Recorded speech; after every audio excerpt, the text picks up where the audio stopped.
여러분 안녕하십니까? 이래진 씨 아시죠? 이대준 씨의 형인데요. 서해 공무원 피격 살해 사건 그 피해자 유족입니다.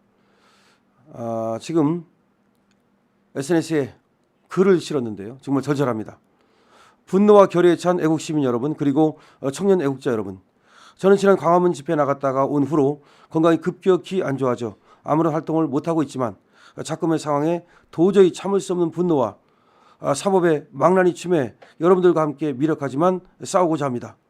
문재인 정부와 민주당은 지난 5년 동안 조작과 은폐, 거짓 선동으로 한 개인과 가정을 철저하게 유린했던 집단이자 범죄의 악당들이었습니다. 진실규명과 명예회복을 위해 모든 것을 포기하고 지금까지 달려왔는데도 아직도 아무것도 해결되지 않고 있으며 저희 모든 삶은 파괴되었습니다.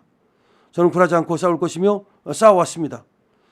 자국민이 살아있는 동안에도 구조나 송환은 안 하고 조작과 월북 프레임을 만들었으며 죽이고 나서 국가와 국가기관은 조작 은폐를 대놓고 작당했고 그 범죄를 실행했으며 문재인은 대국민 거짓 발표에 무능함을 보여줬고 피해자에 대응하지 않아 버린 범죄를 저질렀습니다.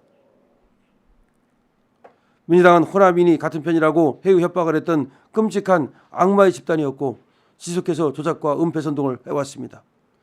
자금은 사법이라 말할 수 없는 상황을 문재인 정부가 만들어 놓은 범죄자를 옹호하고 국가를 망치는 집단으로 실행하고 있는 행위들을 우리는 직시해야 할 것입니다. 문재인 악당들이 자행한 범죄자들의 수사는 사건 5년 동안 아직도 41번의 비공개 재판을 진행하면서 무엇을 감추고 국민의 눈과 귀를 속이며 뻔뻔한 범죄들이 혈세를 빨아먹고 있는지 우리는 분노해야 할 것입니다. 당시 해경은 문재인의 앞잡이에 하수인이 되어 동생이 죽고 나자 저에게 세 곳의 수사라인은 이렇게 말했습니다.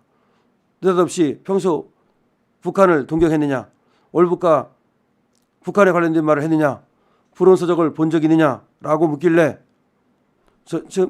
지금 살아있을지 모르는 상황이고 수색 중인데 말도 안 되는 소리 말라고 전화를 끊어버렸습니다. 정상적인 자들이라면 동생이 북한군에 의해 사망했다, 조의를 표한다라고 했어야 옳습니다. 그 후로 문재인 악당들은 해경을 통해 거짓 조작 수사 발표를 했고 국민의 눈과 귀를 막아버렸습니다. 지금 불법적인 공수처와 공조본 경찰을 통해 만행을 저지르고 있는데 이자들의 만행을 이제는 끊어내야 할 때가 왔다고 생각합니다. 저들은 폭동이라 조작 선동하지만 저는 국민의 분노와 저항권이라 자신 있게 말합니다. 문재인 악당들이 해경과 국방부 안보실을 앞세워 자국민을 무참히 살해하고 힘없는 국민의 삶을 파괴했지만 지금의 민주당은 공수처, 국수본 경찰을 앞세워 또다시 국민을 파괴하려는 범죄를 저지르고 있는데 이 모든 것이 문재인 악당들로부터 만들어진 것들입니다.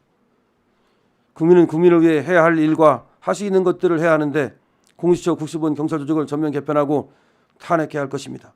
어쩌면 똑같은 수법으로 기관만 다를 뿐이지 공수처와 국수본, 사법부, 경찰을 통해 윤석열 대통령을 탄압하고 거짓과 조작으로 내란으로 뒤집어 씌워 선동하고 있으며 여론을 호도하고 있습니다.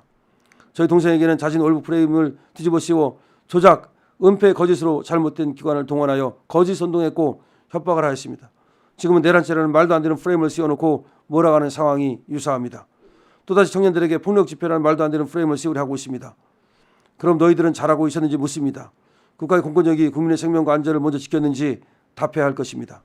자발적으로 모여 국민 저항권을 표현했으며 국민으로서 당연히 분노하고 자잘못을 따지는 것인데 선동을 했다 한다면 먼저 공수처는 정당했는지 답해야 할 것입니다. 위조된 공문서는 무엇이며 공수처의 권한 밖의 행위는 분명히 불법이며 그것이 바로 내란이 아닌지 묻습니다.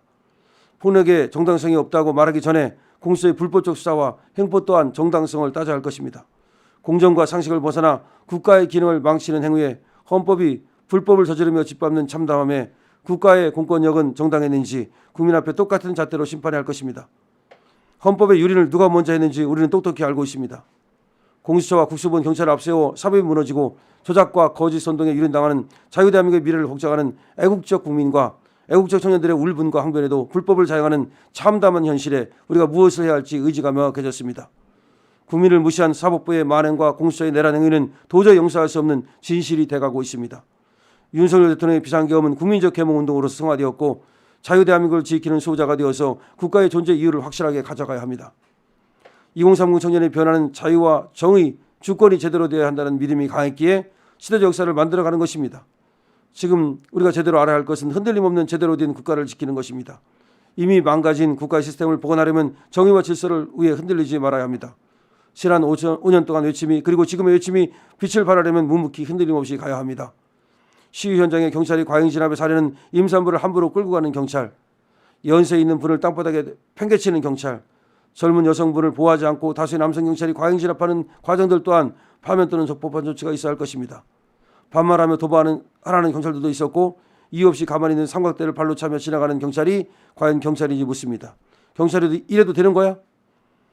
민노총의 폭력 집회와 폭동의 경찰의 행동과 작금의 상황을 모든 국민이 똑똑히 보고 알고 있습니다. 경찰의 직무집행법을 준수했는지 답을 하셔야 할 것입니다. 적대국에 말도 못하고 그들에게 눈치 보며 아부하는 민주당과 문재인 악당들을 단죄하려면 폐악질과 거하게 결연하게 맞서야 합니다. 우리에게 국가와 애국시민 국민이 정당하게 존재하는 이유를 분명하게 알아야 할 것이며 망가진 국가의 시스템을 회복하는 것은 우리 스스로가 만들어가는 것입니다. 이기는 방법은 지치지 않고 나아가는 것입니다. 2025년 1월 20일 해수부 공무원 북한 피격 사건 형 이래진. 자, 해수부 공무원 이대준 씨의 형 이래진 씨가 여러분 뭐 화면에서 많이 봤을 거예요. 정말 형으로서 동생의 억울한 죽음을 밝히기 위해서 문재인 악당들과 맞서 싸웠죠. 지금까지도 맞서 싸우고 있다는 겁니다. 근데 작금의 상황을 보면서 지금 윤 대통령이 구속이 되고 그다음에 지금 경찰들이 지금 우리 선량한 시민을 갖다가 또 공권력을 남용하는 걸 보면서 지금 울분이 끓어서 이렇게 글을 쓰신 겁니다. 사실 건강이 안 좋아가지고서 요새 활동을 못 하고 있는데 그렇지만 가만히 있을 수가 없어서 글로서나마 이렇게 울분을 표하고 있는 겁니다. 뭐 지금 뭐 서해 공무원 피격 살해 사건은 여러분께 다시 설명드리지 않아도 잘 알 텐데 그것이야말로 국가가 국민을 갖다가 내팽개친 죽게 만든 그리고 나서 월북으로 몰아세운 끔찍한 그런 범죄입니다. 저놈들이 인권을 유린하고 그야말로 대한민국 국민을 갖다가 월북으로 몰아간 아주 천인 공노할 악당들입니다. 근데 똑같은 일이 지금도 벌어지고 있다는 겁니다. 그와 똑같은 일이 윤석열 대통령을 내란으로 모는 겁니다. 저놈들이 이대준 씨를 갖다가 죽음으로 몰아넣고 나서 변명을 했듯이 이번에도 또 지들이 잘못해놓고 나서 윤석열 대통령에게 모든 책임을 뒤집어 씌우고 지금 악당으로 몰고 있다는 겁니다. 근데 진짜 악당은 문재인과 이재명이라는 겁니다. 여러분 지금 이대준 씨도 싸우겠다고 얘기하죠. 몸이 아픈데도 말이죠. 이 나라를 지키겠다는 겁니다. 파이팅 합시다. 렛츠 고 파이팅.